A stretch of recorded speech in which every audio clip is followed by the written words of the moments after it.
नमस्ते दोस्तों, आप सबका स्वागत है हमारे अपने YouTube channel critical ambulance for you. आज का हमारा टॉपिक है लीवर डिसीज से रिलेटेड रोगियों को हम किस तरह से एम्बुलेंस में शिफ्ट करते हैं। लीवर यानी यकृत, लीवर का मेटाबॉलिज्म का काम होता है, लेकिन लीवर से रिलेटेड बहुत सारी बीमारियों के रोगी हमें एम्बुलेंस में शिफ्ट करने के लिए मिलते हैं, जिनमें सबसे पहला होता है लीवर एब्सेस यानी इन्फेक्शन की वजह से लीवर में पस हो जाना। इनके सर्जरी के लिए बहुत बार रोगियों को शिफ्ट करना पड़ता है।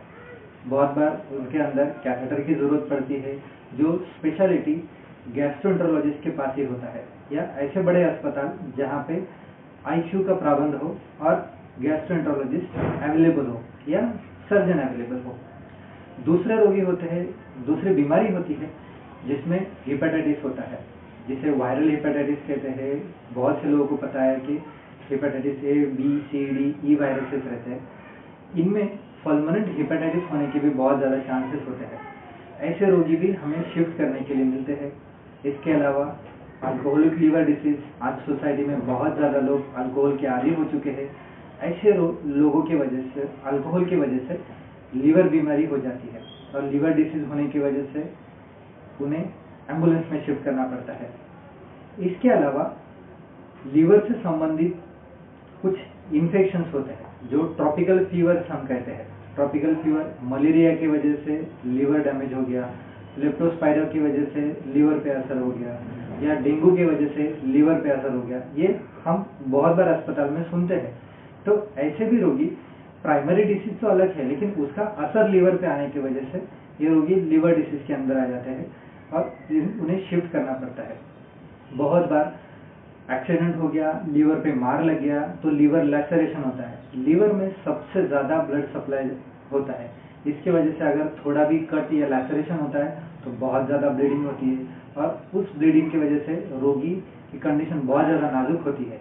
उन्हें इमरजेंसी सर्जरी की जरूरत लग सकती है या आईसीयू के सेटअप की जरूरत लग सकती है, जहां पे उनके वाइटल्स अच्छे से मैनेज हो, उनका ब्लीडिंग मैनेज हो, अगर ब्लीडिंग की वजह से हाइपोटेंशन है तो वो मैनेज हो। इसके अलावा लीवर सिरोसिस होता है, लीवर की वजह से असाइटिस होता है। बहुत कम वक्त लीवर ट्रांसप्लांट के लिए भी हम लोग रोगी को शिफ्ट करते हैं। कोई व्यक्ति में कोई भी इलनेस नहीं, लेकिन ऑटो इम्यून चीज की वजह से भी लीवर डिसीज हो सकता है। ऐसे वक्त ऐसे रोगियों को हम एक अस्पताल से दूसरे अस्पताल शिफ्ट करते हैं। लीवर के रोगियों को शिफ्ट करने में सबसे ज्यादा क्रिटिकल कंडीशन होती है उनका खून का पतला होना, क्योंकि बहुत सारे कोएगुलेशन फैक्टर्स लीवर में बनते हैं और प्रोटीन भी लीवर में बनता है। तो उसके वजह से होता ऐसा है कि मैक्सिमम लीवर के डिसीज रोगियों को प्लेटलेट्स कम हो जाते हैं, पीटीआईएनआर कम हो जाते हैं, जिसे हम खून पतला है या गाढ़ा है इसका पैरामीटर कहते हैं। ये पीटीआईएनआर बहुत ज्यादा बढ़ने की वजह से कभी भी कहीं से भी ब्लीडिंग हो सकता है। नाक में से ब्लीडिंग हो सकता है, पेट में से ब्लीडिंग हो सकता है जो उल्टी में आता है, जिसे हम हेमाटेमेसिस कहते हैं। मोशंस में, स्टूल में ब्लीडिंग हो सकता है, जिसे हम मलीना कहते हैं, या बहुत बार फ्रेश ब्लीड होता है जिसे पीआर ब्लीड कहते हैं। ये तो दिखने वाले ब्लीड हो गए, लेकिन बहुत बार अनदेखे, जैसे ब्रेन में ब्लीड हो गया, जल्दी समझ में नहीं आता है। फेफड़ों में ब्लीड हो गया, जिसे पल्मोनरी हेमोरेज कहते हैं। इसके अलावा पेट में अगर ब्लीडिंग हो गया जो कहीं से आ नहीं रहा है, मतलब ऊपर हेमाटेमेसिस से नहीं आ रहा है, नीचे स्टूल में नहीं आ रहा है, ऐसे ऑकल्ट ब्लीडिंग की वजह से रोगी की कंडीशन बहुत ज्यादा क्रिटिकल होती है। वहां पे पहुंचने से पहले सबसे पहले कोएगुलेशन के लिए लगने वाले इंजेक्शन साथ में लेते हैं, और अगर हमें पहुंचने में 2 घंटे है तो हम उन अस्पताल के डॉक्टरों को रिक्वेस्ट करते हैं, अगर रोगी के प्लेटलेट्स बहुत ज्यादा कम है या उनका कोएगुलेशन फैक्टर भी बहुत ज्यादा कम है, तो अगर पॉसिबल है तो प्लेटलेट्स या एफएपी, जिसे हम फ्रेश फ्रोजन प्लाज्मा कहते हैं, ये अगर अवेलेबल करा सकते हैं तो अवेलेबल करा लीजिए, ताकि 1 से 2 घंटे में अगर वो अवेलेबल होते हैं हम वहां पे पहुंचने तक, या 2-3 घंटे में, तो अगले अस्पताल में पहुंचने तक ऑन दी वे अगर कहीं भी ब्लीडिंग होने के चांस हमें लगते हैं तो हम ये ट्रांसफ्यूजन उनको दे सकते हैं, और साथ में जो मेडिकेशन है कोएगुलेशन रुकाने के लिए वो भी मेडिकेशन दे सकते हैं। हम रोगी को देखते हैं, बहुत बार लीवर से डिसीज रोगी के आंख पीली होती है, हम सब लोग उसे पीलिया के नाम से जानते हैं। कुछ वक्त पे पॉइजनिंग की वजह से लीवर डिसीज होते हैं, जैसे रैट किल पॉइजन है, इसका सीधा असर लीवर पे होता है और फल्मोनेंट हेपेटाइटिस हो जाता है। तो रोगी की कंडीशन देखने के बाद उसे एनकेफेलोपैथी है, साथ में असाइटिस है, हाइपोटेंशन है, या उनका शुगर रिकरेंट लो आ रहा है, ऐसे अगर कंडीशन है तो ये सभी पैरामीटर अच्छे से चेक करते हैं। ये सभी चीजें साथ में रिपोर्ट्स, जैसे मैंने आपको बताया कि प्लेटलेट्स कम होते हैं, इसलिए हीमोग्राम की रिपोर्ट्स देखते हैं, अस्पताल में एडमिशन होने से अभी तक उसका ट्रेंड कैसा है, पीटीआईआर की रिपोर्ट्स कैसे है, साथ में सोनोग्राफी हुआ है, सीटी स्कैन हुआ है, इंडोस्कोपी हुआ है, लीवर से रिलेटेड और कुछ इन्वेस्टिगेशन हुए जिसे एलेप्टिस वगैरह कहते हैं।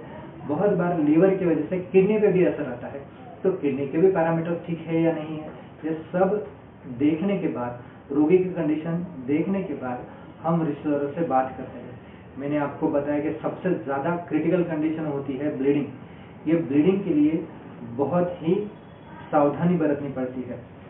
तो बहुत बार हम रोगी को अस्पताल में ही सेटल करने की कोशिश करते हैं, लेकिन रिश्तेदारों की अगर मर्जी है, उन्होंने जल्दी से अगले बड़े अस्पताल में शिफ्ट होना है जहाँ पे सभी सुविधा अवेलेबल है।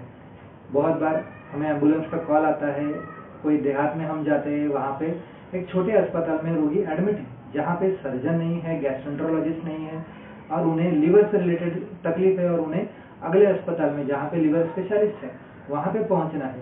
तो वहाँ पे स्टेबल करने तक रोकने के लिए भी रिश्तेदार रेडी नहीं होते। ऐसे वक्त पे उन्हें सब कॉम्प्लिकेशन समझाने के बाद कंसेंट लेते हैं और रोगी को नीचे शिफ्ट करने से पहले बेसिक पैरामीटर्स देखते हैं। शुगर सबसे पहले देखते हैं, बहुत बार हाइपोग्लाइसीमिया कॉमन होता है।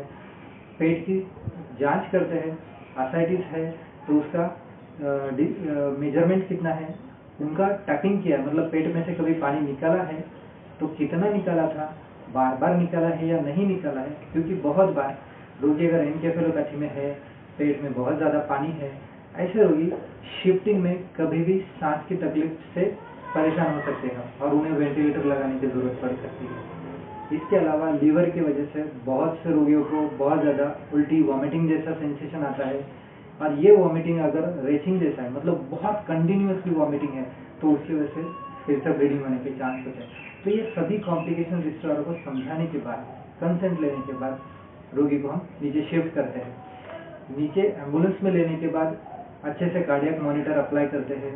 अगर ब्लीडिंग ऑनगोइंग है, हमने प्लेटलेट्स और एफएफपी अवेलेबल कर लिए हैं, तो एफएफपी ट्रांसफ्यूज करते हैं। कोएगुलेशन के लिए ब्लड क्लॉट करने के कुछ इंजेक्शंस होते हैं, अगर जरूरत पड़ती है तो ये इंजेक्शंस देते हैं, और निकलने से पहले अगले अस्पताल में इन्फॉर्म करते हैं ताकि वहां पे पहुंचने के बाद रिश्तेदारों को और रोगी को ट्रीटमेंट में देरी ना हो।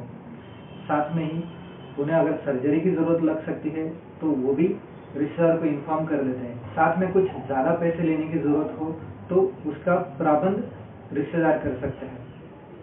रोगी को लेके अस्पताल पहुंचते हैं, उन्हें अच्छे से शिफ्ट कराने के बाद रोगी की प्रायर कंडीशन कैसे थे, एम्बुलेंस में लेने के बाद एम्बुलेंस में कुछ चेंजेस किए हैं, कुछ ट्रांसफ्यूजन दिए हैं या नहीं दिए हैं, इसकी भी पूरी डिटेल इंफॉर्मेशन डॉक्टरों को देते हैं जो रिसीविंग है।